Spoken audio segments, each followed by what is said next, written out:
ନବମା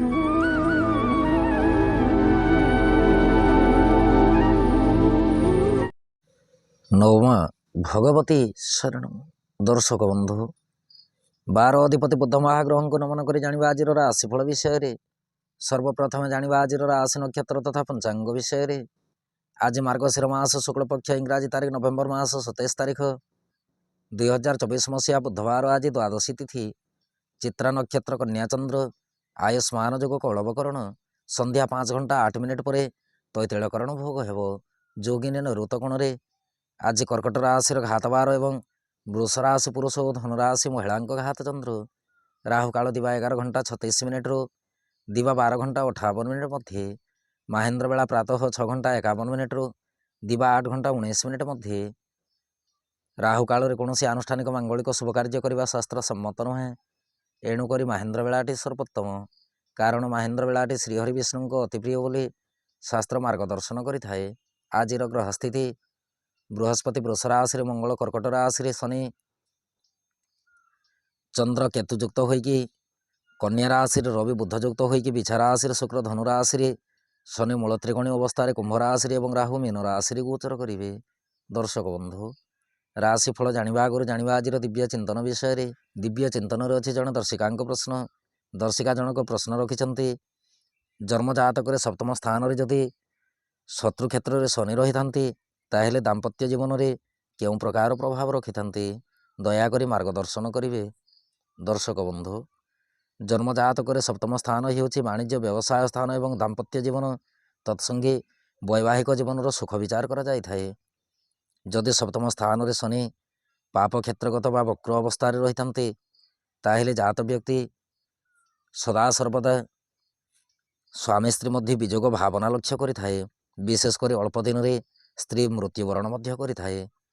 ଯଦି ସପ୍ତମସ୍ଥ ଶନି ଶୁଭଗ୍ରହ ଦ୍ୱାରା ଦୃଷ୍ଟ ହେଉଥାନ୍ତି ଏବଂ ଉଚ୍ଚସ୍ଥ ଅବସ୍ଥାରେ କିମ୍ବା ମିତ୍ର କ୍ଷେତ୍ରରେ ରହିଥାନ୍ତି ତାହେଲେ ଜନ୍ମଜାତ ବ୍ୟକ୍ତି ବାଗଦତ୍ତା ବା ବିବାହିତା କନ୍ୟା ପ୍ରାପ୍ତ କରିଥାଏ, ଯାହାକି ଜ୍ୟୋତିଷ ଶାସ୍ତ୍ରର ମତ।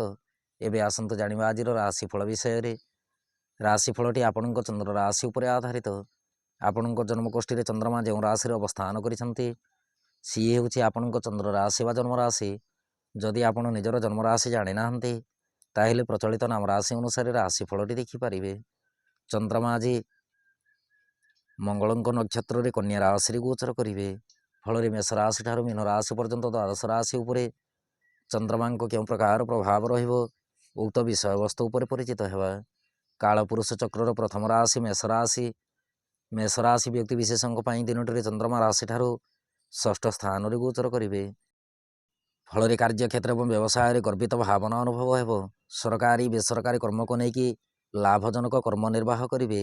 ଦାମ୍ପତ୍ୟ ଓ ପ୍ରେମ ସମ୍ପର୍କ ସଦୃଢ଼ ରହିବା ସହିତ ଆର୍ଥିକ ସ୍ଥିତି ଅତି ଉତ୍ତମ ଅଟେ। ସ୍ୱାସ୍ଥ୍ୟ ଶରୀର ସବଳ ରହିବ। ଦିନଟିରେ ଗୁପ୍ତ ଶତ୍ରୁ ପରାଜିତ ହେବେ। ଯାତ୍ରା ପାଇଁ ଦିନଟି ଅମୃତ ତୁଲ୍ୟ। ବିଦ୍ୟାର୍ଥୀ ଓ ମହିଳାମାନେ କାର୍ଯ୍ୟକ୍ଷେତ୍ରରେ ଆଶାତୀତ ଫଳ ପ୍ରାପ୍ତିରେ ସୁଫଳ ପ୍ରାପ୍ତି କରିବେ। ଆପଣଙ୍କ ପାଇଁ ଶୁଭ ରଙ୍ଗ ଆଜି ଘୃତବର୍ଣ୍ଣ ରଙ୍ଗ, ଶୁଭ ଅଙ୍କ 4। ଆପଣ ଆଜି ଦୁର୍ଗାନାବାକ୍ଷରୀ ମନ୍ତ୍ର ପଠନ କରନ୍ତୁ।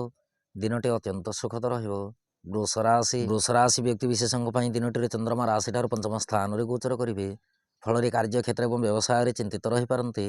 ସରକାରୀ ବେସରକାରୀ କର୍ମକୁ ନେଇକି ତରତର ନିଷ୍ପତ୍ତି ନିଅନ୍ତୁ ନାହିଁ। ଦିନଟିରେ ଘାତ ଚନ୍ଦ୍ରର ସୂଚନା ଅଛି। ଦାମ୍ପତ୍ୟ ଓ ପ୍ରେମ ସମ୍ପର୍କ ଆଦ୍ୟ ଶୁଭଦାୟକ ନୁହେଁ। ସନ୍ତାନ ସନ୍ତତିଙ୍କ ସ୍ୱାସ୍ଥ୍ୟ ଶରୀର ପ୍ରତି ଯତ୍ନଶୀଳ ରୁହନ୍ତୁ। ଆର୍ଥିକ ସ୍ଥିତି ଅତି ଉତ୍ତମ ଅଟେ। ସ୍ୱାସ୍ଥ୍ୟ ଶରୀର ସବଳ ରହିବା ସହିତ ଯାତ୍ରା ସମୟରେ ଶୁଭଫଳ ପ୍ରାପ୍ତି କରିବେ। ବିଦ୍ୟାର୍ଥୀ ଓ ମହିଳାମାନେ କାର୍ଯ୍ୟକ୍ଷେତ୍ରରେ ଅନ୍ୟର ମାଧ୍ୟମରେ କର୍ମ ସମ୍ପାଦନ କରିବେ। ଆପଣଙ୍କ ପାଇଁ ଶୁଭ ରଙ୍ଗ ଆଜି ନାରଙ୍ଗୀ ବର୍ଣ୍ଣ ରଙ୍ଗ, ଶୁଭ ଅଙ୍କ 1। ଆପଣ ଆଜି ଗଙ୍ଗଣପତାୟ ନମଃ ଏହି ମନ୍ତ୍ରକୁ ପଠନ କରନ୍ତୁ। ଦିନଟି ଅତ୍ୟନ୍ତ ସୁଖଦ ରହିବ। ମିଥୁନ ରାଶି ବ୍ୟକ୍ତି ବିଶେଷଙ୍କ ପାଇଁ ଦିନଟିରେ ଚନ୍ଦ୍ରମା ରାଶି ଠାରୁ ଚତୁର୍ଥ ସ୍ଥାନରେ ଗୋଚର କରିବେ। ଫଳରେ କାର୍ଯ୍ୟକ୍ଷେତ୍ର ଏବଂ ବ୍ୟବସାୟରେ କଳହର ବାତାବରଣ ରହିପାରେ। ସରକାରୀ ବେସରକାରୀ କର୍ମକୁ ନେଇକି ବାଦ ବିବାଦ ଉତ୍ପନ୍ନ ହୋଇପାରେ। ଦାମ୍ପତ୍ୟ ଓ ପ୍ରେମ ସମ୍ପର୍କ ଆଦ୍ୟ ଶୁଭଦାୟକ ନୁହେଁ। ଆର୍ଥିକ ଦୃଷ୍ଟିକୋଣରୁ ଦେଖିବାକୁ ଗଲେ ଦିନଟିରେ ଅର୍ଥ ପାଇଁ ବାଦ ବିବାଦ ଉତ୍ପନ୍ନ ହେବ। ସ୍ୱାସ୍ଥ୍ୟ ଶରୀର ପ୍ରତି ଯତ୍ନଶୀଳ ରହନ୍ତୁ। ଯାତ୍ରା ପାଇଁ ଦିନଟି ମଧ୍ୟମ ଫଳଦାୟକ। ବିଦ୍ୟାର୍ଥୀ ଓ ମହିଳାମାନେ କାର୍ଯ୍ୟକ୍ଷେତ୍ରରେ ଆଶାତୀତ ଫଳ ପ୍ରାପ୍ତିରେ ବିଳମ୍ବ ଯୋଗ ଲକ୍ଷ୍ୟ କରିବେ। ଆପଣଙ୍କ ପାଇଁ ଶୁଭ ରଙ୍ଗ ଆଜି ଆକାଶୀ ବର୍ଣ୍ଣ ରଙ୍ଗ, ଶୁଭ ଅଙ୍କ 3। ଆପଣ ଆଜି କ୍ଲିଂ ମନ୍ତ୍ରକୁ 54 ଥର ପଠନ କରନ୍ତୁ। ଦିନଟି ଅତ୍ୟନ୍ତ ସୁଖଦ ରହିବ। କର୍କଟ କର୍କଟ ରାଶି ବ୍ୟକ୍ତିବିଶେଷଙ୍କ ପାଇଁ ଦିନଟିରେ ଚନ୍ଦ୍ରମା ରାଶିଠାରୁ ତୃତୀୟ ସ୍ଥାନରେ ଗୋଚର କରିବେ। ଫଳରେ କାର୍ଯ୍ୟକ୍ଷେତ୍ର ଏବଂ ବ୍ୟବସାୟରେ ମାନ ସମ୍ମାନ ପ୍ରାପ୍ତି ହେବ। ସରକାରୀ ବେସରକାରୀ କର୍ମକୁ ନେଇକି ଉଚ୍ଚପଦ ପ୍ରାପ୍ତିର ସୂଚନା ଅଛି। ଦାମ୍ପତ୍ୟ ଓ ପ୍ରେମ ସମ୍ପର୍କ ମାଧୁର୍ଯ୍ୟ ଭରା ରହିବ। ଆର୍ଥିକ ସ୍ଥିତି ଅତି ଉତ୍ତମ ଅଟେ। ସ୍ୱାସ୍ଥ୍ୟ ଶରୀର ସବଳ ରହିବା ସହିତ ଯାତ୍ରା ସମୟରେ ଶୁଭଫଳ ପ୍ରାପ୍ତି କରିବେ। ବିଦ୍ୟାର୍ଥୀ ଓ ମହିଳାମାନେ କାର୍ଯ୍ୟକ୍ଷେତ୍ରରେ ନିର୍ବିଘ୍ନରେ କର୍ମ ନିର୍ବାହ କରିବେ। ଆପଣଙ୍କ ପାଇଁ ଶୁଭ ରଙ୍ଗ ଆଜି ସିନ୍ଦୁରବର୍ଣ୍ଣ ରଙ୍ଗ, ଶୁଭ ଅଙ୍କ 6। ଆପଣ ଆଜି ଦେବୀ ମନ୍ଦିରରେ ଘୃତ ଦୀପ ଅର୍ପଣ କରନ୍ତୁ। ଦିନଟି ଅତ୍ୟନ୍ତ ସୁଖଦ ରହିବ। ସିଂହ ରାଶି ବ୍ୟକ୍ତିବିଶେଷଙ୍କ ପାଇଁ ଦିନଟିରେ ଚନ୍ଦ୍ରମା ରାଶିଠାରୁ ଦ୍ୱିତୀୟ ସ୍ଥାନରେ ଗୋଚର କରିବେ। ଫଳରେ କାର୍ଯ୍ୟକ୍ଷେତ୍ର ଏବଂ ବ୍ୟବସାୟରେ ଦୀର୍ଘ ସମୟ ଆଶାତୀତ ଅବସ୍ଥାରେ ସମୟ ଅତିବାହିତ କରିପାରନ୍ତି। ସରକାରୀ ବେସରକାରୀ କର୍ମକୁ ନେଇକି ମନ ଭିତରେ ଅଶାନ୍ତିର ବାତାବରଣ ରହିପାରେ। ଦାମ୍ପତ୍ୟ ଓ ପ୍ରେମ ସମ୍ପର୍କ ସୁଦୃଢ଼ ରଖିବା ସହିତ ଦିନଟିରେ ବାକ୍ଶୁଦ୍ଧି ନିତାନ୍ତ ଦରକାର। ଆର୍ଥିକ ସ୍ଥିତି ଦୁର୍ବଳ ରହିପାରେ। ସ୍ୱାସ୍ଥ୍ୟ ଶରୀର ପ୍ରତି ଯତ୍ନଶୀଳ ରହନ୍ତୁ। ଯାତ୍ରା ପାଇଁ ଦିନଟି ଆଦୌ ଶୁଭଦାୟକ ନୁହେଁ। ବିଦ୍ୟାର୍ଥୀ ଓ ମହିଳାମାନେ କାର୍ଯ୍ୟକ୍ଷେତ୍ରରେ ଆଶାତୀତ ଫଳ ପ୍ରାପ୍ତିରେ ବିଳମ୍ବ ଯୋଗ ଲକ୍ଷ୍ୟ କରିବେ। ଆପଣଙ୍କ ପାଇଁ ଶୁଭ ରଙ୍ଗ ଆଜି ରକ୍ତବର୍ଣ୍ଣ ରଙ୍ଗ, ଶୁଭ ଅଙ୍କ 8। ଆପଣ ଆଜି ଅସହାୟ ବ୍ୟକ୍ତିଙ୍କୁ ସାହାଯ୍ୟ ହୁଅନ୍ତୁ।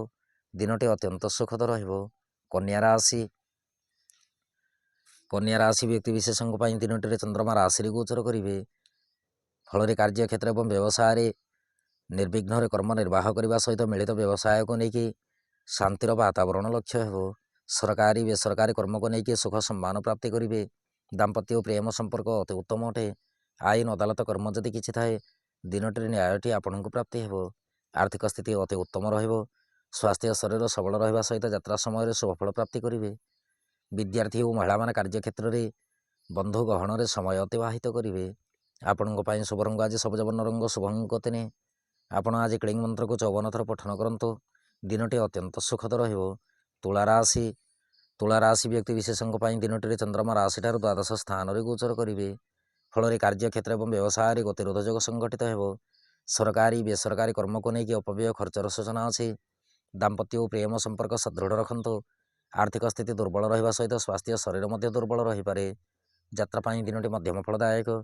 ବିଦ୍ୟାର୍ଥୀ ଓ ମହିଳାମାନେ କାର୍ଯ୍ୟକ୍ଷେତ୍ରରେ ଅନ୍ୟ ଉପରେ ନିର୍ଭରଶୀଳ ରହିବେ। ଆପଣଙ୍କ ପାଇଁ ଶୁଭ ରଙ୍ଗ ଆଜି ଧବଳ ବର୍ଣ୍ଣ ରଙ୍ଗ, ଶୁଭ ଅଙ୍କ 6। ଆପଣ ଆଜି ରାମ ରକ୍ଷା ସ୍ତୋତ୍ର ପାଠ କରନ୍ତୁ। ଦିନଟି ଅତ୍ୟନ୍ତ ସୁଖଦ ରହିବ। ବିଛା ରାଶି ବ୍ୟକ୍ତିବିଶେଷଙ୍କ ପାଇଁ ଦିନଟିରେ ଚନ୍ଦ୍ରମା ରାଶିଠାରୁ ଏକାଦଶ ସ୍ଥାନରେ ଗୋଚର କରିବେ। ଫଳରେ କାର୍ଯ୍ୟକ୍ଷେତ୍ର ଏବଂ ବ୍ୟବସାୟରେ ପ୍ରଶଂସାର ପାତ୍ର ହେବେ। ସରକାରୀ ବେସରକାରୀ କର୍ମକୁ ନେଇକି ଆଶାତୀତ ଫଳ ପ୍ରାପ୍ତି ହେବ। ଦାମ୍ପତ୍ୟ ଓ ପ୍ରେମ ସମ୍ପର୍କ ସୁଖଦ ରହିବା ସହିତ ଆର୍ଥିକ ସ୍ଥିତି ଅତି ଉତ୍ତମ ଅଟେ। ସ୍ୱାସ୍ଥ୍ୟ ଶରୀର ପ୍ରତି ଧ୍ୟାନ ରଖନ୍ତୁ। ଯାତ୍ରା ପାଇଁ ଦିନଟି ମଧ୍ୟମ ଫଳଦାୟକ। ବିଦ୍ୟାର୍ଥୀ ଓ ମହିଳାମାନେ କାର୍ଯ୍ୟକ୍ଷେତ୍ରରେ ନିର୍ବିଘ୍ନରେ କର୍ମ ନିର୍ବାହ କରିବେ। ଆପଣଙ୍କ ପାଇଁ ଶୁଭ ରଙ୍ଗ ଆଜି ଫିକା ଗୋଲାପୀ ରଙ୍ଗ, ଶୁଭ ଅଙ୍କ 8। ଆପଣ ଆଜି ଓଁ ନମୋ ଭଗବତେ ବାସୁଦେବାୟ ନମଃ ଏହି ମନ୍ତ୍ରକୁ ପଠନ କରନ୍ତୁ। ଦିନଟି ଅତ୍ୟନ୍ତ ସୁଖଦ ରହିବ। ଧନୁରାଶି ବ୍ୟକ୍ତିବିଶେଷଙ୍କ ପାଇଁ ଦିନଟିରେ ଚନ୍ଦ୍ରମା ରାଶିଠାରୁ ଦଶମ ସ୍ଥାନରେ ଗୋଚର କରିବେ। ଫଳରେ କାର୍ଯ୍ୟକ୍ଷେତ୍ର ଏବଂ ବ୍ୟବସାୟରେ ଅତ୍ୟନ୍ତ ଖୁସି ଅନୁଭବ କରିବେ। ସରକାରୀ ବେସରକାରୀ କର୍ମକୁ ନେଇକି ଆନନ୍ଦର ଲହରୀ ଖେଳିବ। ଦାମ୍ପତ୍ୟ ଓ ପ୍ରେମ ସମ୍ପର୍କ ସୁଖଦ ରହିବା ସହିତ ଆର୍ଥିକ ସ୍ଥିତି ଅତି ଉତ୍ତମ ରହିବ। କର୍ମମୟ ଜୀବନ ଶାନ୍ତିପୂର୍ଣ୍ଣ ଭାବେ ଅତିବାହିତ ହେବ। ସ୍ୱାସ୍ଥ୍ୟ ଶରୀର ସବଳ ଅଟେ। ଯାତ୍ରା ପାଇଁ ଦିନଟି ଆପଣଙ୍କ ପକ୍ଷରେ ଯିବ। ବିଦ୍ୟାର୍ଥୀ ଓ ମହିଳାମାନେ କାର୍ଯ୍ୟକ୍ଷେତ୍ରରେ ନିର୍ଦ୍ୱନ୍ଦ୍ୱରେ କର୍ମ ସମ୍ପାଦନ କରିବେ। ଆପଣଙ୍କ ପାଇଁ ଶୁଭ ରଙ୍ଗ ଆଜି ଘୃତବର୍ଣ୍ଣ ରଙ୍ଗ, ଶୁଭ ଅଙ୍କ 4। ଆପଣ ଆଜି ହନୁମାନ ଚାଳିଶା ପଠନ କରନ୍ତୁ। ଦିନଟି ଅତ୍ୟନ୍ତ ସୁଖଦ ରହିବ। ମକର ରାଶି ବ୍ୟକ୍ତିବିଶେଷଙ୍କ ପାଇଁ ଦିନଟିରେ ଚନ୍ଦ୍ରମା ରାଶିଠାରୁ ନବମ ସ୍ଥାନରେ ଗୋଚର କରିବେ। ଫଳରେ କାର୍ଯ୍ୟକ୍ଷେତ୍ର ଏବଂ ବ୍ୟବସାୟରେ ମାନ ସମ୍ମାନ ପ୍ରତି ସଜାଗ ରୁହନ୍ତୁ। ସରକାରୀ ବେସରକାରୀ କର୍ମକୁ ନେଇକି ତରତର ନିଷ୍ପତ୍ତି ନିଅନ୍ତୁ ନାହିଁ। ଦାମ୍ପତ୍ୟ ଓ ପ୍ରେମ ସମ୍ପର୍କ ମଧ୍ୟମରୁ ଉତ୍ତମ ଅଟେ। ଦିନଟିରେ ସତ୍ସଙ୍ଗ ପ୍ରାପ୍ତି ହେବ। ଆର୍ଥିକ ସ୍ଥିତି ମଧ୍ୟମରୁ ଉତ୍ତମ ଅଟେ। ସ୍ୱାସ୍ଥ୍ୟ ଶରୀର ପ୍ରତି ଧ୍ୟାନ ଦେବା ସହିତ ପାରିବାରିକ ପରିବେଶ ଏବଂ ଦିନଚର୍ଯ୍ୟା ପ୍ରତି ଧ୍ୟାନ ରଖନ୍ତୁ। ଯାତ୍ରା ପାଇଁ ଦିନଟି ମଧ୍ୟମ ଫଳଦାୟକ। ବିଦ୍ୟାର୍ଥୀ ଓ ମହିଳାମାନେ କାର୍ଯ୍ୟକ୍ଷେତ୍ରରେ କୃତିତ୍ୱ ଅର୍ଜନ କରିବେ। ଆପଣଙ୍କ ପାଇଁ ଶୁଭ ରଙ୍ଗ ଆଜି ନାରଙ୍ଗୀ ବର୍ଣ୍ଣ ରଙ୍ଗ, ଶୁଭ ଅଙ୍କ 2। ଆପଣ ଆଜି ଜଗନ୍ନାଥଙ୍କୁ ତୁଳସୀ ଅର୍ପଣ କରନ୍ତୁ। ଦିନଟି ଅତ୍ୟନ୍ତ ସୁଖଦ ରହିବ। କୁମ୍ଭ ରାଶି ବ୍ୟକ୍ତିବିଶେଷଙ୍କ ପାଇଁ ଦିନଟିରେ ଚନ୍ଦ୍ରମା ରାଶିଠାରୁ ଅଷ୍ଟମ ସ୍ଥାନରେ ଗୋଚର କରିବେ। ଫଳରେ କାର୍ଯ୍ୟକ୍ଷେତ୍ର ଏବଂ ବ୍ୟବସାୟରେ ସୁଖହାନିର ସୂଚନା ଅଛି। ସରକାରୀ ବେସରକାରୀ କର୍ମକୁ ନେଇକି ମନ ଭିତରେ ମାନସିକ ଦୁର୍ବଳତା ଭାବ ଲକ୍ଷ୍ୟ କରିବାର ସୂଚନା ଜଣାଯାଏ।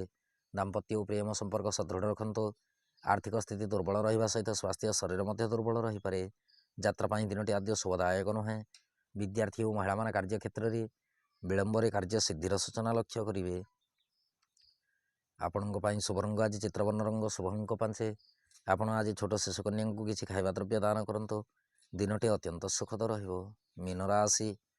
ମୀନ ରାଶି ବ୍ୟକ୍ତି ବିଶେଷଙ୍କ ପାଇଁ ଦିନଟିରେ ଚନ୍ଦ୍ରମା ରାଶିଠାରୁ ସପ୍ତମ ସ୍ଥାନରେ ଗୋଚର କରିବେ। ଫଳରେ କାର୍ଯ୍ୟକ୍ଷେତ୍ର ଏବଂ ବ୍ୟବସାୟରେ ସୁଖ ସନ୍ତୋଷ ପ୍ରାପ୍ତି ହେବ। ସରକାରୀ ବେସରକାରୀ କର୍ମକୁ ନେଇକି ଆଶାତୀତ ଫଳ ପ୍ରାପ୍ତି କରିବେ। ଦାମ୍ପତ୍ୟ ଓ ପ୍ରେମ ସମ୍ପର୍କ ସୁଦୃଢ଼ ଅଟେ। ଆର୍ଥିକ ସ୍ଥିତି ସବଳ ରହିବା ସହିତ ସ୍ୱାସ୍ଥ୍ୟ ଶରୀର ଅତି ଉତ୍ତମ ରହିବ। ଯାତ୍ରା ପାଇଁ ଦିନଟି ଆପଣଙ୍କ ପକ୍ଷରେ ଯିବ। ବିଦ୍ୟାର୍ଥୀ ଓ ମହିଳାମାନେ କାର୍ଯ୍ୟକ୍ଷେତ୍ରରେ କୃତିତ୍ୱ ଅର୍ଜନ କରିବେ। ଆପଣଙ୍କ ପାଇଁ ଶୁଭ ରଙ୍ଗ ଆଜି ହଳଦୀ ବର୍ଣ୍ଣ ରଙ୍ଗ ଶୁଭଙ୍କ 1। ଆପଣ ଆଜି ବିଷ୍ଣୁ ଚରଣାମୃତ ସେବନ କରନ୍ତୁ। ଦିନଟି ଅତ୍ୟନ୍ତ ସୁଖଦ ରହିବ।